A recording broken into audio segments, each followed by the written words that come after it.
Bonsoir messieurs, merci d'être avec nous en direct sur RT France.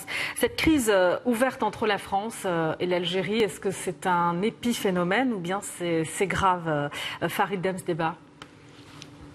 Écoutez, moi j'y vois surtout un calendrier électoral de M. Macron, sachant que si on veut revenir un petit peu en arrière et se rappeler un petit peu de Macron candidat, à l'époque où il avait parlé de crimes contre l'humanité, justement la colonisation française en Algérie. Donc là c'est un petit peu bis repetitas, mais il suit un petit peu, c'est la course à l'échalote après Zemmour. Donc il a un petit peu fait de la surenchère avec cette histoire de visa et derrière, soi-disant il y a justement un petit peu des cris d'effarouchés derrière. Enfin, c'est plus des gesticulations de la part du gouvernement algérien derrière, qui joue un jeu de dupe. Hein. Il faut pas se leurrer avec la France depuis des années. La France et l'Algérie, en tout cas les gouvernements algériens et français sont main dans la main. Emmanuel Macron, candidat, a oublié sa promesse de candidat pour totalement mettre aux oubliettes le crime contre l'humanité, donc dont acte. Derrière, il sort bien sûr cette interview dans Le Monde où il qualifie, je cite, d'une histoire officielle totalement réécrite, qui ne s'appuie pas sur des vérités.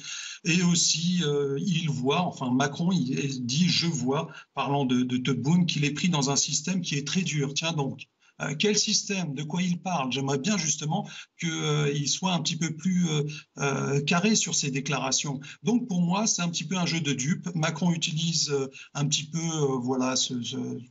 cet épisode pour se mousser en tant que candidat. Donc il va dans le sens de la diaspora, enfin des Français d'origine algérienne ou des binationaux. Et de l'autre côté, le gouvernement algérien montre les muscles, bombe le torse, en disant « nous sommes les plus forts, nous fermons l'espace aérien ». Mais tout ça, c'est que de la comédie de part et d'autre. Il faut savoir, et je vais finir là-dessus, que la France ne peut pas se permettre justement de mal fonctionner avec le gouvernement algérien, dans le sens que il suffit juste de voir ces parts d'importation des hydrocarbures.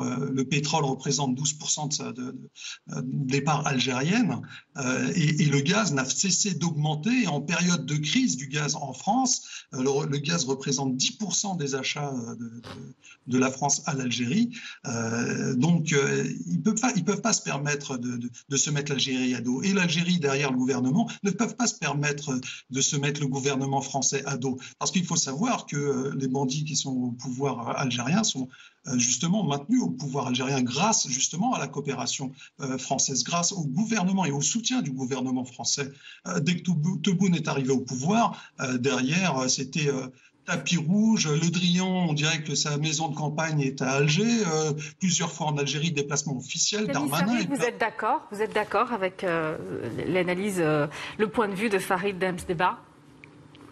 Je vais quand même apporter quelques nuances et quelques éclaircissements. Tout d'abord, il y a vraiment là un tournant dans les relations entre l'Algérie et la France. Moi-même, j'étais témoin de cette relation entre 1986 et 2008, où j'ai accompagné des entreprises françaises de la région en Algérie régulièrement. Il y a toujours eu chez les dirigeants français une pression de la part d'un lobby qui existe, un lobby français en France qui est constitué des harkis, qui est constitué de ceux qui ont la nostalgie de l'Algérie française, et puis la droite réactionnaire, il faut le dire.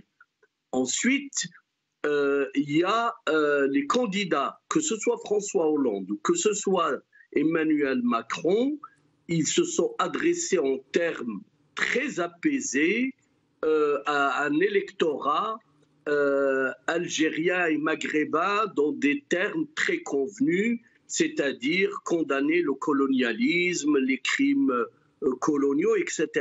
Là, on est dans une autre phase. Ça signifie que la France droitise, et s'extrême droitise même, et que le président candidat, en fait là, il agit tout ce qu'il a dit, la lecture de l'histoire algérienne. Moi, j'ai écrit personnellement un livre là-dessus. Je ne suis pas historien, mais j'ai fait une analyse, je pense, qui est partagée. Mais je suis un expert, je ne suis pas président de la République et je peux m'exprimer librement. Monsieur Macron, il est président de la République. Et quand il s'exprime, il chatouille un peu, il y a toujours une réaction qui est souvent disproportionnée. Vous savez que l'Algérie a rappelé son ambassadeur suite à un documentaire qui Mais passe Camille sur Sarri, une les propos relayés par Le Monde d'Emmanuel Macron, c'est un dérapage, vous estimez, ou pas, par rapport à la ligne de conduite du président français depuis le début de son mandat pour justement apaiser les relations avec l'Algérie ternie par les rancœurs du passé colonial? Oui, c'est un dérapage. Bien entendu, un président de la République et de l'ancienne puissance colonisatrice ne devrait pas tenir ces propos-là. Ils peuvent émaner d'experts, d'historiens, de gens, d'essayistes qui n'ont de compte à rendre à personne. Mais là, c'est pas Emmanuel Macron, président, qui parle. C'est Emmanuel Macron, candidat. Et candidat face à qui? Face à Éric Zemmour, qui critique le Maghreb, il critique les musulmans, l'immigration. On connaît les thèmes de Éric Zemmour.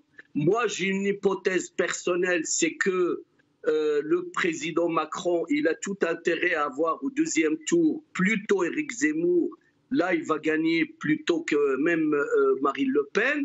Donc là, par contre, ce qui est nouveau, c'est qu'il ne tient pas compte du tout du régime et du pouvoir algérien. Il lui marche dessus. Juste pour revenir justement à ce Camille Sarri, il l'écrase et il ne prend pas en compte ses réactions. Il réduit les visas et il dit c'est fait. Alors justement là-dessus, sur la réduction des visas. Sur la réduction des visas, est-ce que ça c'est une mesure à visée électorale selon vous, Farid Damsdeba? Parce que c'est une mesure en tout cas qui ne ravit ni l'Algérie, ni la Tunisie, on imagine ni le Maroc. Non mais c'est une vaste blague cette histoire de visa. Franchement, vous pensez sérieusement un instant que le pouvoir algérien a que faire des visas qu'on attribue aux Algériens?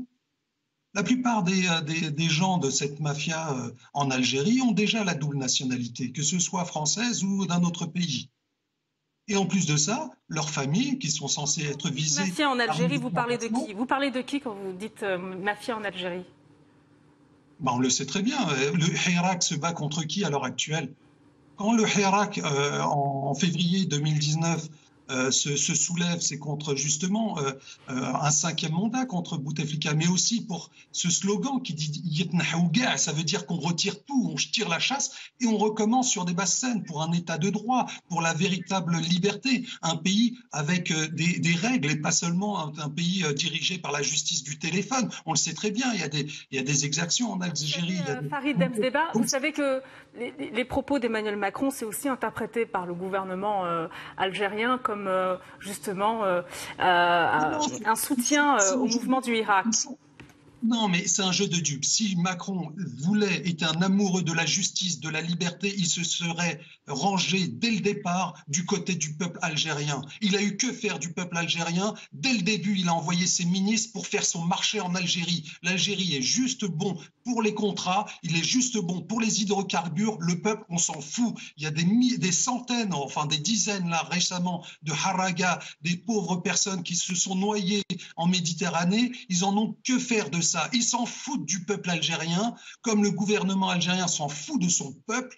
Macron veut signer des contrats, veut que les hydrocarbures fonctionnent toujours dans un sens. Là, il va faire froid, l'augmentation du gaz, les 10% de la part algérienne, il ne faut surtout pas qu'ils se la mettent à dos. Et derrière le gouvernement algérien, il a bien sûr des millions et des millions d'euros, voire peut-être plus, d'investissements en France. Et si on voulait vraiment savoir et mettre le nez dans les magouilles de ces gouvernements algériens, j'entends, eh ben justement, il y aurait peut-être des juges qui mettraient un petit peu le nez dans les affaires d'investissement de cette mafia et au niveau de la France. Donc il suffit un petit peu de prendre les gens pour des imbéciles. La France, le gouvernement français a fait est heureux de ce qui se passe en Algérie parce que ça ne touche pas ses affaires, ça ne touche pas son business, ça ne touche pas ses hydrocarbures. Son précaré algérien est toujours maintenu. Et de l'autre côté, pour un petit peu aller on va dire se redorer le blason, se créer une nouvelle légitimité, le gouvernement algérien qui est affaibli par le Hirak, il faut le rappeler, 2 ans, presque 3 ans de manifestations, derrière sort les gros muscles et dit on va fermer l'espace aérien. Alors justement, Kani Sari, sur la décision du gouvernement algérien, de fermer son espace aérien aux avions militaires français en partance pour le Sahel. On sait que quand même l'Algérie c'est quand même un acteur majeur de la lutte antiterroriste au Sahel, qui est partie prenante aussi dans les accords d'Alger, dans les efforts de stabilisation au Mali. Est-ce que c'est une décision finalement lourde de conséquences pour la sécurité dans la région, au Sahel, pour la France aussi, qui est déjà en froid, on sait, avec le gouvernement malien notamment? Non, je ne pense pas. Enfin, ça va. Techniquement, il y aura un détournement des avions français, ils vont passer par d'autres espaces aériens.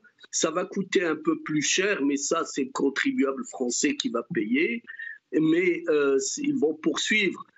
Concernant le positionnement de l'Algérie au niveau du Sahel, nous connaissons très bien le double jeu du pouvoir algérien et de militaire. Moi, j'ai défendu toujours, depuis le début du Irak, dans tous les médias, j'avais dit que le régime algérien, c'est un régime militaire et je l'explique bien dans mon livre. Donc ce régime-là, il a un double jeu au niveau du Sahel.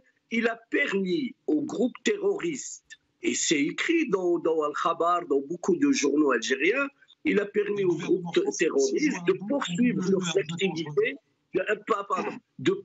leurs activités dans le Sahel, mais à condition de ne pas toucher le sud algérien et la richesse algérienne qui est concentrée dans les puits de gaz et de pétrole dans cette région. Ça a été la seule exception, c'était la prise d'otages dans les champs du sud. Mais il y a toujours ce modus vivendi, le double jeu du pouvoir algérien, et en plus la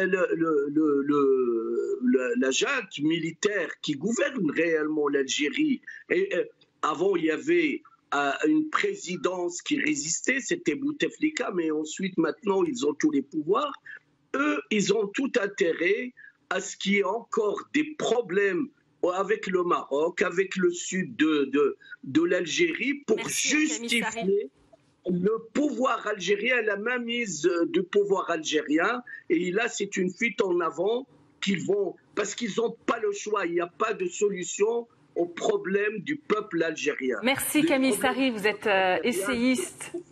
C'est la diversification économique et le plein emploi pour le peuple. Essayiste et auteur, et merci également à vous Farid Amsdeba, fondateur du mouvement citoyen pour l'Algérie.